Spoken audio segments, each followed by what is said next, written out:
लता मंगेशकर अब हमारे बीच नहीं रही। इनके निधन की खबर से न सिर्फ देश के बल्कि विदेश के लोगों ने भी अपना दुख व्यक्त किया है। भला ऐसा होता भी क्यों ना, उन्होंने अपनी सुरीली आवाज से दर्शकों के दिलों को जो जीता था। उन्होंने करीब 36 भाषाओं में 30,000 से ज्यादा गानों को अपनी सुरीली आवाज में पिरोया था।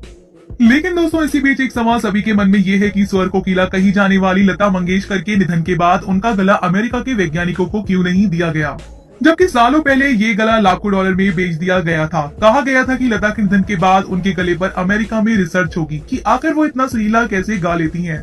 जैसे अमेरिकी वैज्ञानिकों ने आइंस्टाइन के मरने के बाद उनके दिमाग को रिसर्च के लिए अपने पास रख लिया था, उसी तरह कहा गया था कि लता दीदी का गला भी अमेरिका के वैज्ञानिकों के पास रखा जाएगा। लेकिन ऐसा क्या हुआ जिस वजह से लता जी के गले को अमेरिका को नहीं दिया गया।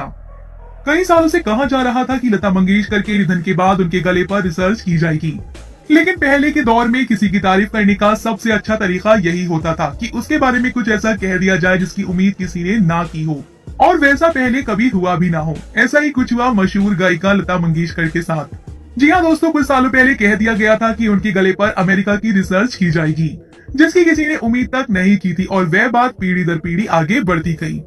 आपको बता दें कि लता मंगेशकर ने ना तो अपना गला किसी को बेचा और ना ही अमेरिका के वैज्ञानिकों ने लता मंगेशकर के गले को खरीदने की पेशकश की। तो दोस्तों, आप मशहूर गायिका लता मंगेशकर के बारे में क्या कहना चाहेंगे? आप हमें कमेंट बॉक्स में कमेंट करके जरूर बताएं।